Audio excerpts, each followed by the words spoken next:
नमस्कार, आप देख रहे हैं एनआईपी न्यूज और मैं हूं आपके साथ ज्योति कनौजिया। आइए रुक करते हैं खबर की ओर। भदोही में वरिष्ठ कालीन निर्यातक यादवेंद्र राय काका ने कहा कि भारत सरकार से कालीन उद्योग के लिए काफी अपेक्षाएं हैं। हमको अपने हिसाब से काम करना है। आज की तारीख में सरकार से प्रोत्साहन के रूप में एक भी रुपया नहीं मिला। भारत सरकार ने इस उद्योग को हब के रूप में शामिल किया है। अभी GDFT एकमा व CEPC की संयुक्त बैठक हुई, जहां सारे निर्यातक आए हुए थे, जहां पर आने वाली समस्याओं को GDFT को अवगत कराया गया। उन्होंने कहा कि जिला स्तर व सरकार से जो सहयोग व प्रोत्साहन मिलना चाहिए उसकी मांग की गई है, जबकि पहले प्रोत्साहन के रूप में नाटेड कारपेट पर 700 से 800 रुपये प्रति मीटर प्रोत्साहन के रूप में मिलता था, जिसे अब बंद कर दिया गया। भारत सरकार द्वारा एक पैसा भी नहीं दिया जा रहा। श्री राय ने कहा कि मिलने वाले प्रोत्साहन को हम लोग बुनकरों को दे देते थे, लेकिन अब नाटेड के बुनकर रह नहीं गए। वह सब काम नहीं कर रहे, जो काम न होने के कारण दिल्ली और मुंबई पकड़ लिए, वहां पर ठोकर खा रहे हैं। उन्होंने कहा कि कालीन उद्योग में 20 लाख लोग काम कर रहे हैं। सरकार को उस उद्योग के लिए काम करना चाहिए। श्री राय ने कहा कि कालीन उद्योग अब हरियाणा की तरफ जा रहा है, लेकिन वहां के लोग भी भदोही से ही कालीनों को खरीद कर निर्यात करते हैं। सरकार के डाटा के हिसाब से यहां का निर्यात 5000 करोड़ का हो, लेकिन हम लोग 8000 करोड़ रुपए का काम कर रहे हैं। उन्होंने कहा कि हरियाणा में वाणिज्य मंत्रालय द्वारा सहयोग किया जा रहा। पहले हम लोगों को भी 500 से 800 रुपए तक प्रोत्साहन मिलता था, जो अब शून्य हो गया है। भदोही से आफ्ताब अंसारी की रिपोर्ट।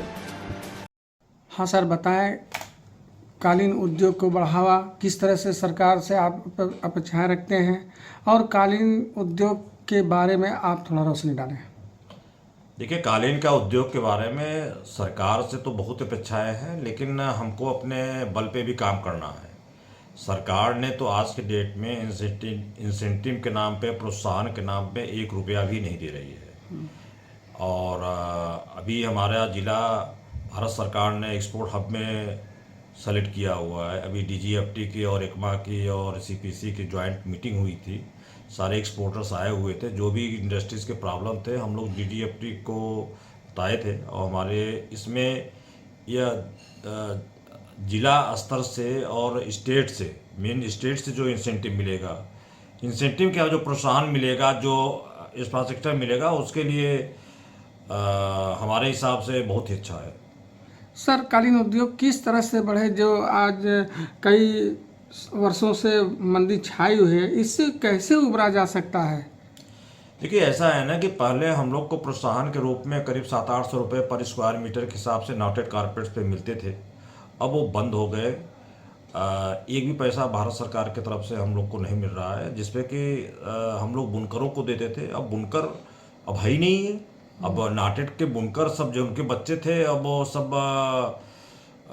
काम ही नहीं कर रहे हैं। और जो बुनकर थे भी, अब वो सब काम न होने के कारण सब लोग दिल्ली और बॉम्बे पकड़ लिए, जो कि वहाँ पे ठोकर खा रहे हैं।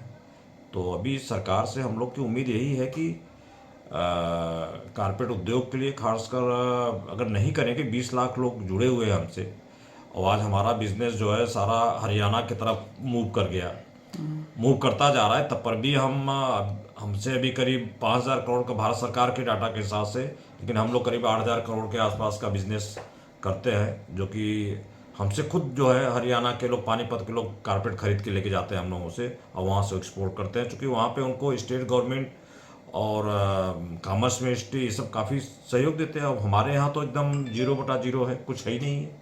सर, जिस तरह से खादी ग्राम उद्योग के को सब्सिडी मिल रही है, क्या उस तरह से अगर कालीन उद्योग को सब्सिडी मिले और उनको प्रोत्साहित किया जाए सरकार द्वारा, तो ये भी उद्योग आगे बढ़े? आप लोगों की क्या डिमांड है?